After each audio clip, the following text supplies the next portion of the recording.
Olá, gente, tudo bom? Estamos aqui para a nossa segunda aula de filosofia e ela vai ser organizada em torno do tema do método, ou de vários métodos que nós podemos pensar. E eu falo para vocês essa questão do método pensando um pouco naquela primeira conversa que nós tivemos na primeira aula sobre Platão e aquela perspectiva da filosofia de tentar oferecer às pessoas condições para que elas consigam perceber aquilo que é considerado verdadeiro e, portanto, fazer uma diferenciação em relação a todas as coisas que são falsas, né?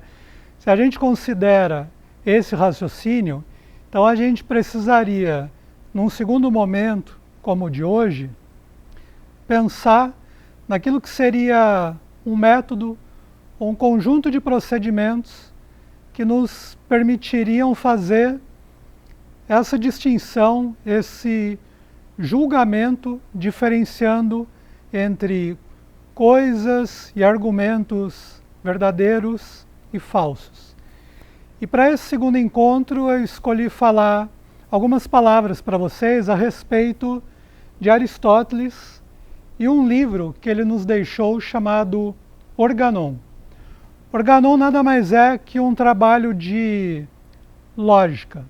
O Aristóteles escreveu uma série de ideias que nos permitem pensar alguns cuidados e procedimentos que nós podemos tomar para fazer uma apreciação daquilo que ele chama da faculdade do pensamento. E esse livro ele é dito pelo Aristóteles como um trabalho que foi pensado para ensinar a arte da dialética e da crítica às pessoas. Quero que vocês prestem atenção, que eu destaquei aqui a palavra arte e eu vou mencionar o motivo dele num segundo momento da nossa conversa. E essa nossa aula ela terá 3 tempos. No primeiro desses tempos eu vou oferecer a vocês algumas palavras sobre os motivos que levaram Aristóteles a escrever o Organon. No segundo, eu vou chegar a isso que eu estou chamando de métodos ou os procedimentos efetivamente ditos, pelos quais a gente pode julgar se o raciocínio ou entendimento de uma pessoa ele tem uma solidez, ele tem uma capacidade de resistir a certas críticas que muitas vezes são feitas a ele. E na última parte da nossa conversa, como a gente vem fazendo, eu vou fazer 2 leituras do campo da literatura para vocês perceberem essa interdisciplinaridade entre o campo da filosofia, o campo da arte, nesse nosso caso, da literatura, a partir de um pequeno trecho do romance Vidas Secas, de Graciliano Ramos, e um trecho também bem pequenininho de um conto de Conceição Evaristo, que está no livro Olhos d'Água. Então venham comigo para essa conversa de hoje. No primeiro momento a gente poderia perguntar, por que Aristóteles escreveu um livro como o Organon? Além dessa questão de ser um livro que vai ensinar a arte da dialética e da crítica, o Aristóteles ele quer chamar a atenção para a gente para o fato de que aquilo que nós chamamos de um raciocínio filosófico, muitas vezes é bem semelhante àquilo que a gente chama de sofística. Quer dizer, os filósofos seriam muito parecidos com aquilo que na Grécia Antiga eram chamados de os sofistas.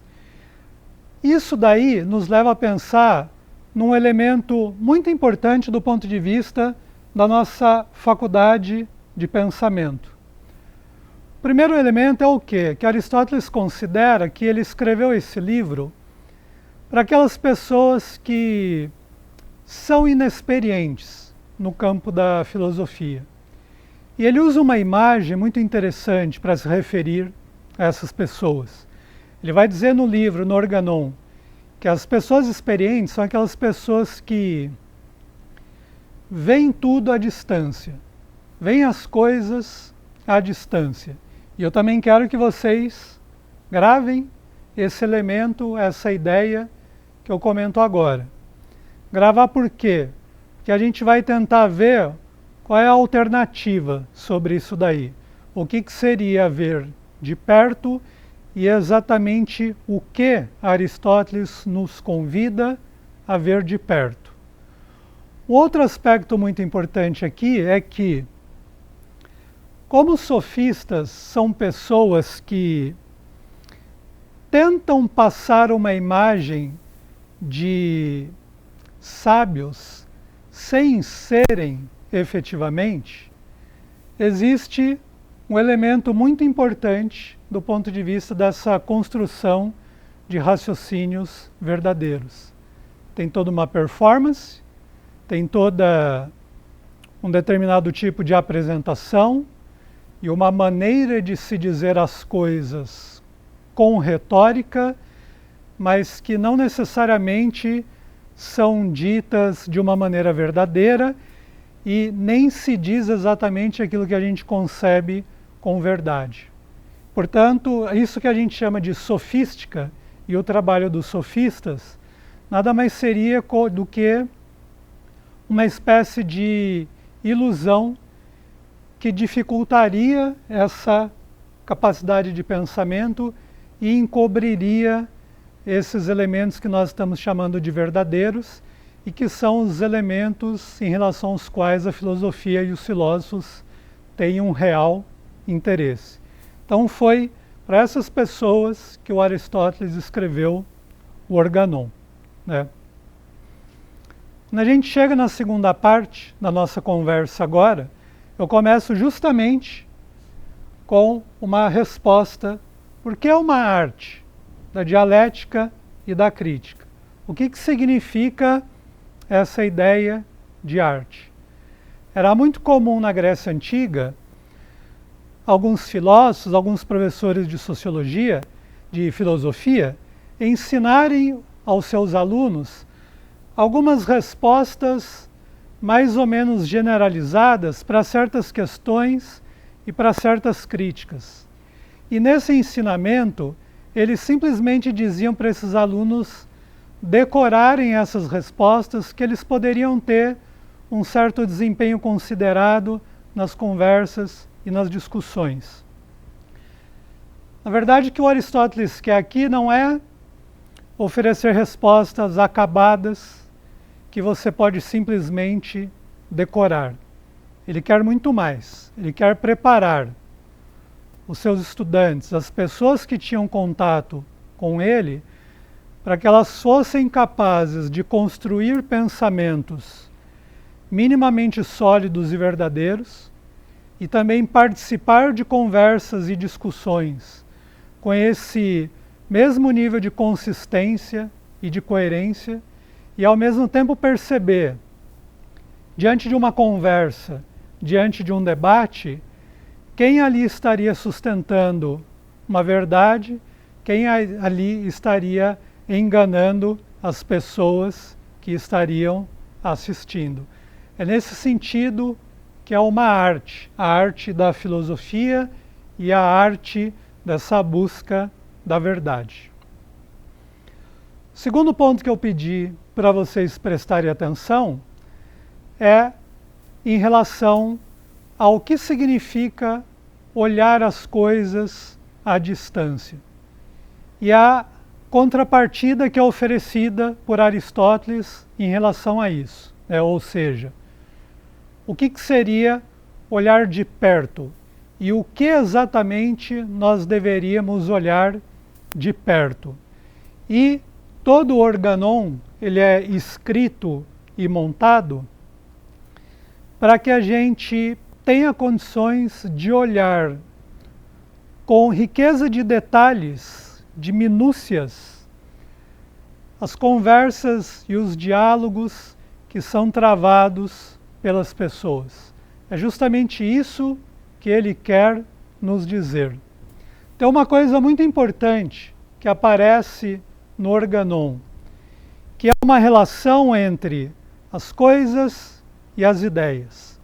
O Aristóteles vai dizer que quando a gente olha todas as coisas do mundo, todos os seres que habitam o mundo, tudo aquilo que existe nisso que nós chamamos de mundo e de universo, nós estamos falando praticamente de uma infinidade de coisas e seres. Ao passo que quando nós prestamos atenção na nossa língua, nós teríamos à nossa disposição um acervo de palavras, uma quantidade de palavras que seria muito menor e inferior a essa infinitude de coisas que a gente tem na vida. Então nós temos um problema desse infinito que é a vida de um lado e essa finitude, esse limite que é dado pela nossa língua do outro. E é justamente da relação entre essas duas coisas que surge uma parte do problema da filosofia e dessa aventura do ser humano de conhecer a si próprio, a vida e o mundo onde ele está, o mundo onde ele nasceu.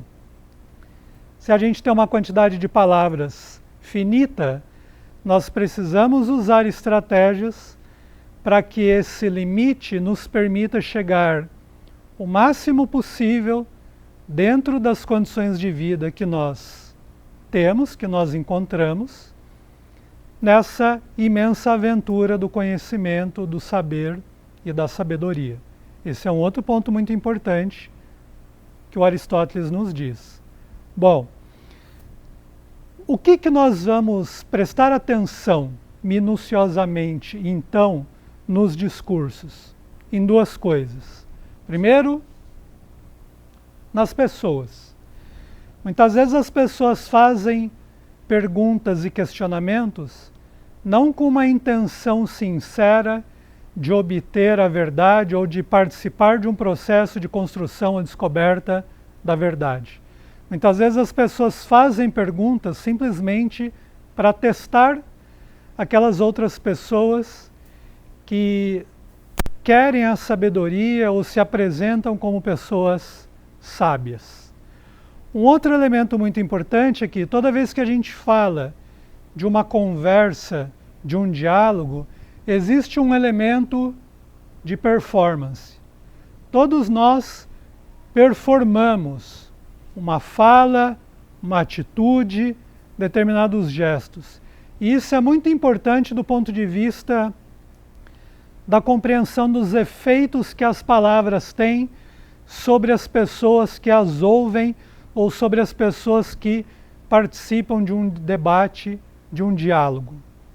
Ao mesmo tempo, é muito, muito importante, e o Aristóteles também nos ensina isso, a perceber aqueles elementos de paixão que estão envolvidos no ato de se enunciar um pensamento, uma determinada palavra, uma ideia.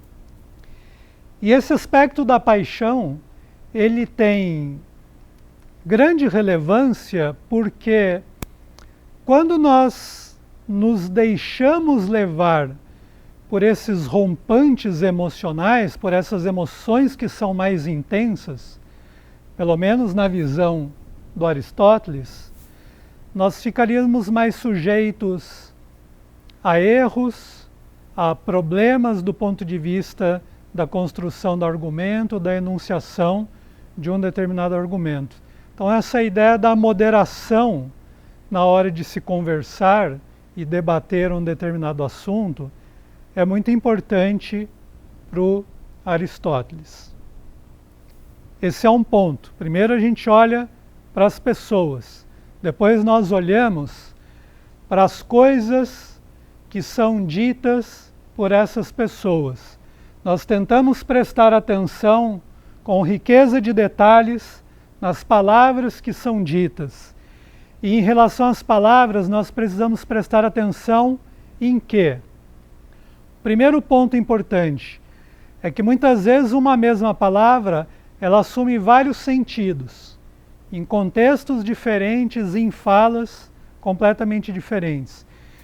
E essa multiplicidade de sentidos que muitas vezes uma mesma palavra carrega, pode ser uma fonte de mal-entendidos, de problemas do ponto de vista dessa conversa, desse debate em relação a coisas que são verdadeiras. O segundo elemento muito importante e que tem a ver com essa questão da performance que eu falei aqui, é que as palavras também elas costumam ser ditas com determinadas ênfases. No momento em que você coloca uma força a mais, naquela hora em que você destaca certas ideias ou certas palavras, é preciso prestar muita atenção nisso, tendo em vista que esse recurso muitas vezes é um recurso utilizado para fazer com que algumas pessoas acreditem naquilo que nós estamos dizendo e muitas vezes acreditem de uma maneira sem crítica, sem nenhum tipo de dúvida em relação ao que está sendo enunciado. Um outro elemento muito importante em relação a essa construção dos argumentos tem a ver com a necessidade de se prestar atenção nas premissas das quais as pessoas partem. O que são premissas? São primeiros raciocínios a partir dos quais outros vão sendo desdobrados durante a fala e a gente percebe uma sequência lógica entre eles. Por que eu falo para vocês prestarem atenção nessas premissas? Porque mesmo para um sofista, muitas vezes ele parte de uma premissa que é verdadeira, mas ele vai desdobrando o argumento de uma tal forma que a conclusão não tem relação nenhuma com essas premissas. Então esse é um ponto que merece a nossa atenção. Ao mesmo tempo, essa análise ela é muito importante, porque logo de cara a gente talvez note que algumas premissas são equivocadas. E, portanto, todo o desdobramento posterior, que é baseado naquele início, ele também fica comprometido do ponto de vista da sua sequência lógica e, ao mesmo tempo, da sua veracidade, digamos assim, né?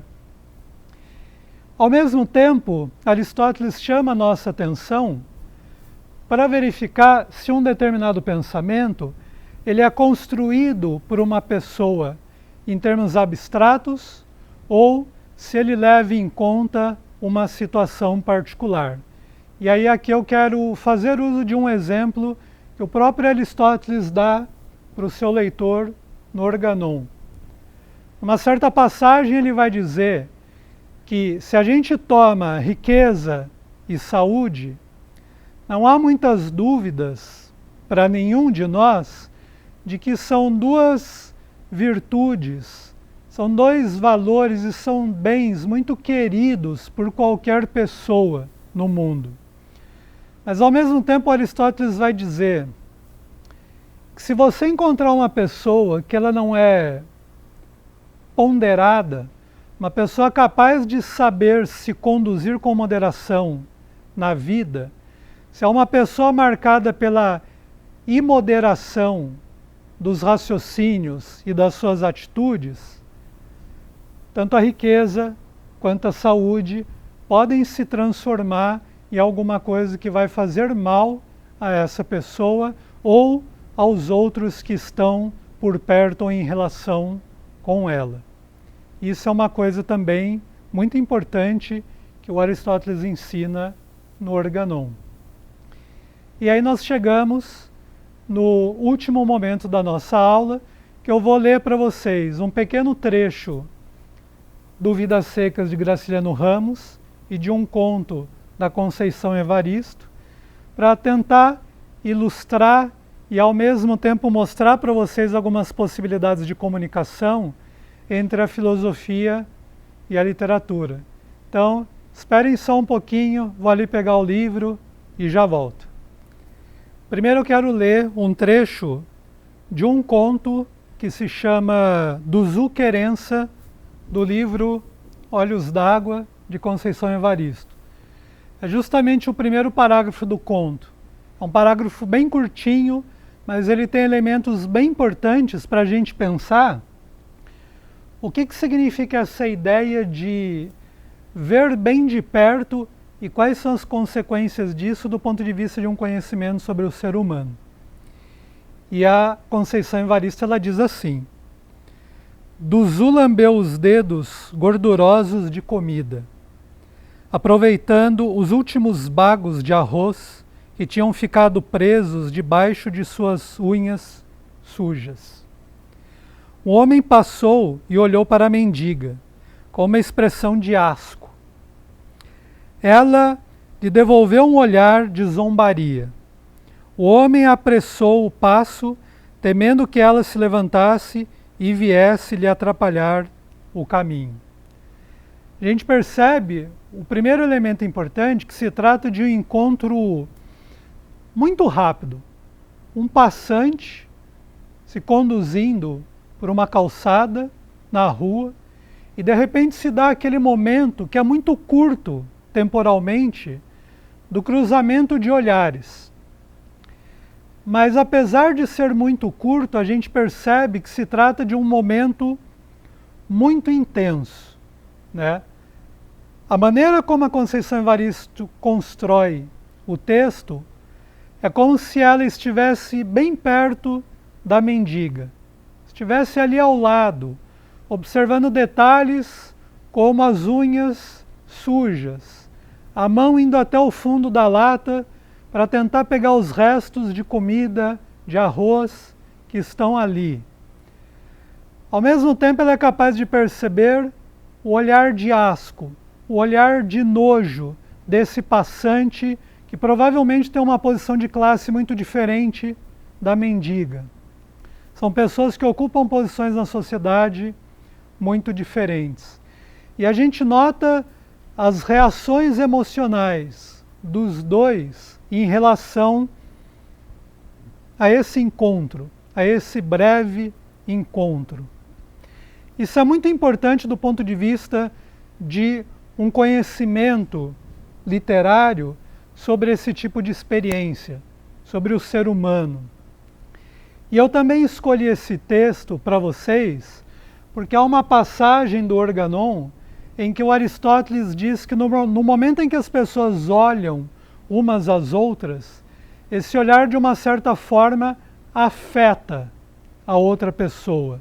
Então, uma espécie de força que produz reação, principalmente reações emocionais. E esse tipo de detalhamento, essa sensibilidade para prestar atenção nesses pequeninos detalhes, é uma coisa que a gente consegue aprender pela filosofia, mas principalmente pela literatura.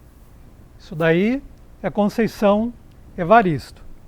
O que eu vou ler agora é um trecho do Vidas Secas, do Graciliano Ramos.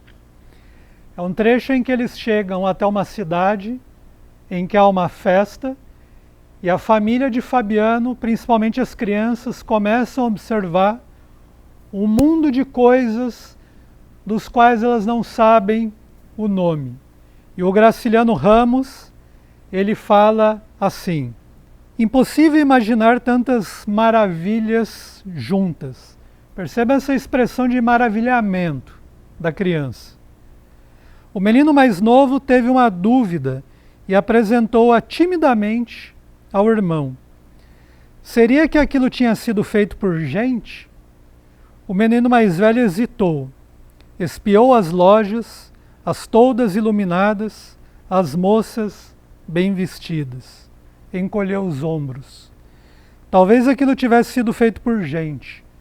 Nova dificuldade chegou-lhe ao espírito, soprou-a no ouvido do irmão. Provavelmente aquelas coisas tinham nomes.